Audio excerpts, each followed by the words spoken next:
School scandals may not be many in our environment, but they become more tedious and demanding, thereby making the school authorities face the morality question head-on. The Lagos State government came down heavily on Chrisland Schools, if you know, shutting them down. I think there are about 6 of them in Lagos, in the wake of a viral sex video of minors of the school. Now, the police in Lagos have invited all parties involved in the scandal to the State Criminal Investigation Department, SCID, Panti, Yaba. Recall that the mother of one of the students alleged that the daughter was raped. One hopes this one too would not be swept under the carpet. Dave? Yep. Daryl. You see, I'm particularly not pleased discussing this latest sex scandal. It involves a minor. It is such a huge burden of guilt on all of us as a people that we can get to this point. And why am I saying this? In spite of calls that please stop sharing this video, yeah, people are still eager to share and receive. We're talking about a minor. Even if the minor has not behaved in a manner that is encouraging, even if the school involved has a lot of explaining to do, even as it is obvious that parenting of this minor leaves a lot to be desired. Yeah. Because if I have been telling those who cares to listen that I doubt the age being ascribed to this this 10-year-old tag from the little from the picture you're seeing, the young pictures. Here is a young lady of 10, so to speak, who has been on Likey, a social media handle, for 4 years. She started at 6. Is it possible?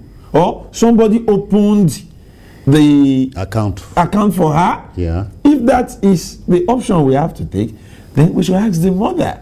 A child has been owning an Android phone since 6, doing what she likes. I have seen some of the videos posted by this young child. Yeah. They are not anything any parent will be proud of. Yeah. And then you have this on our hand in faraway Dubai. You see, I know for sure that in school, going on excursions and all that, there are rules, there are guides. To every 3 children, there will be 1 guide. Well, yeah. So, were these enforced? Why would you have a 10-year-old going for such an international event without one of our parents or a guardian from home going with them? Because we know that among those who went, their parents went with them. It leaves more questions than answers. A lot of questions. Okay. A lot of questions. I hear we must take a break now, and broadcast on commercials will be back. Please stay with us.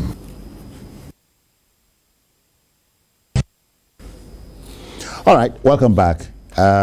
Still on the Chrisland Schools saga. Jide, all of this was avoidable. Yes, avoidable right from the cradle. Avoidable, I think that we can't deceive ourselves anymore that parentage has almost collapsed in our country, and it's reflecting in so many ways. Some of today's parents are themselves people who still deserve to be under parental guidance. Yeah, they need parenting too. Yes, today they are parents and they don't even know how to go about it. See, parenting is big business. You've got to pay attention to the child. You've got to show interest in what the child is doing. If you can't walk into your son's bedroom at night when he's deep in sleep and observe what's going on. You know, in those days when we were young, 84, 85, you know, my dad would come into our room, we'll open the door. Unannounced? Yes, just open it gingerly. And then we'll be checking every corner. Sometimes I won't be asleep. He would think I was already deep in sleep. But I will see what he's doing. I'll close my eyes, just partially, see what he's doing, then we'll go back. It made me respect him as someone who cared for us, who was interested in our welfare, wanted to be sure that all was well within his household before now going to bed. You know, that doesn't happen that much these days. Considering at that time, yes, we were not under the influence of this gadgetry. Social media. You know, and all that. See, the parents, social media was parents not here. who think that they are making their children happy Like by indulging them. Android phones for them too early.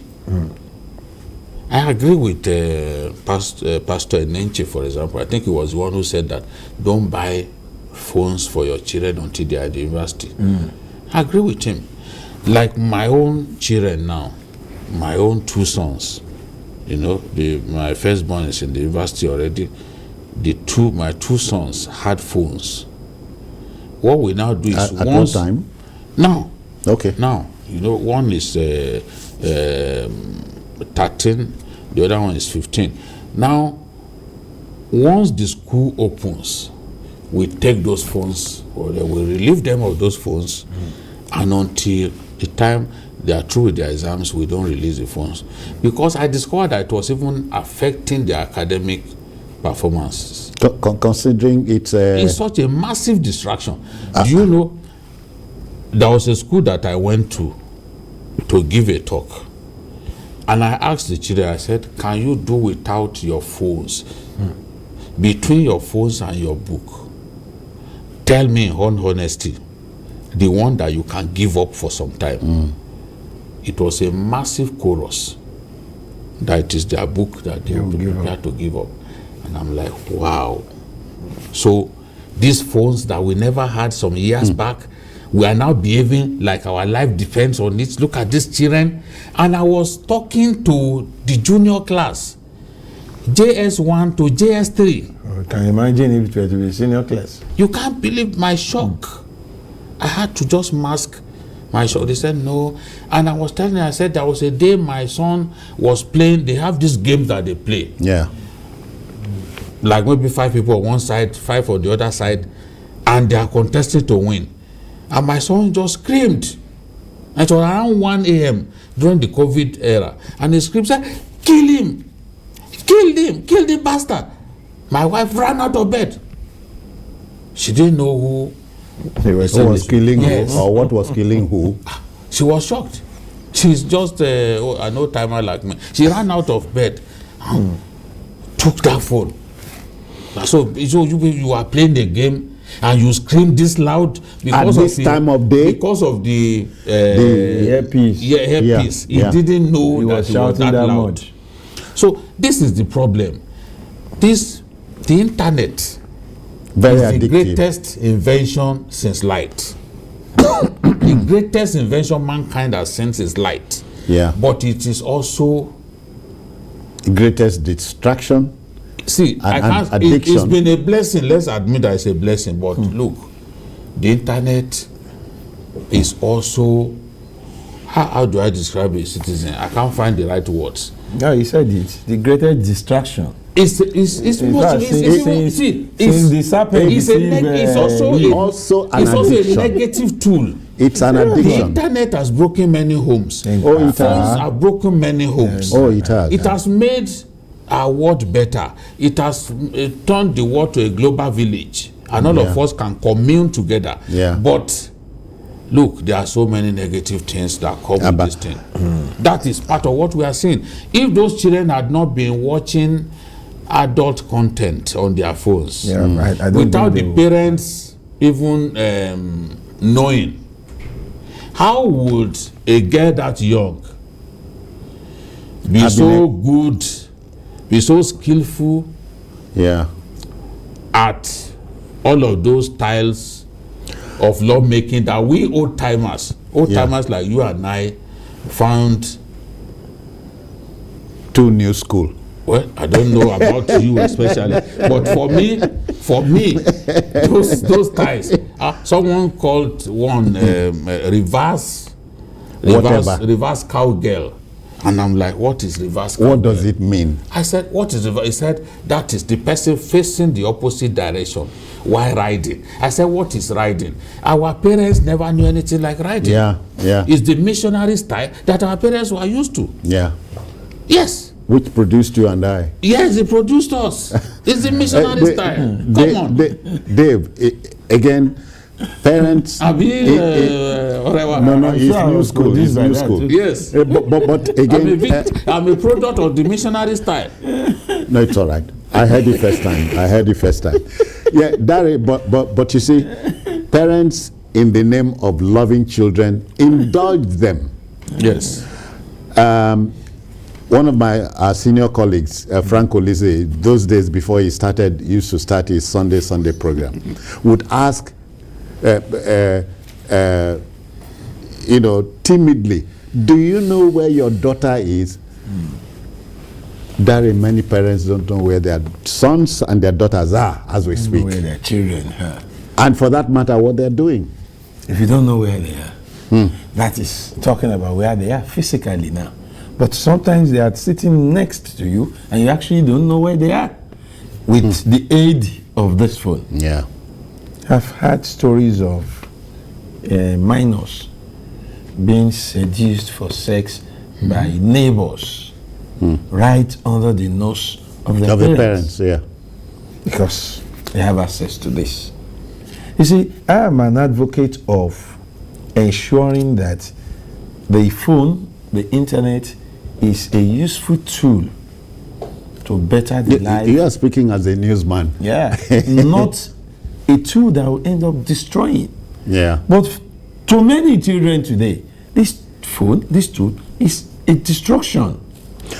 And parents still go out of their way to show love, in quotes, by making this available for minors. I told my children, none of you is going to own an Android phone until you are 16. 16. We have phone. But they are still growing up before your eyes. Yes. No, they have. I have my children in school, boarding school here and there, and I still endeavor to ensure that I'm around them as much as possible because of influences. Peer influence here, peer influence there. Yeah. Pressure. Things they would not ordinarily do while at home, they would do while in school. Yeah. And how is it happening? Those things are not learned at school. They are learned in some homes, brought to the school. Okay, somebody is listening to us, and why not? Solomon is in Kaduna. Good evening, Solomon. Welcome. Yes, good evening. Can you hear me? Welcome, yes, Solo. Yes, I have two concerns that I wish to register. Yes, concerning our youth. Concerning our youth, calling back President Jonathan to come back to the race. I am concerned because if our youth can see their best future in the past, then we have a problem. That is one.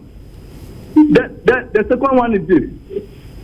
When kingmakers now have said they are tired of making kings and they want to be kings themselves, then you see that the problem of our nation is amplified.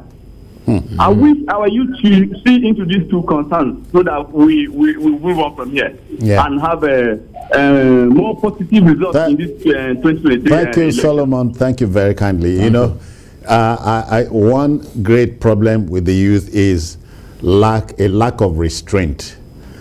And we're talking about the youths now. Jide, continue. It's a two-way street. On the one hand, the parents. The other hand, we must talk about the teachers, the schools. Yes, as I've said before, a lot of those schools do not even invest so much on protection of the child.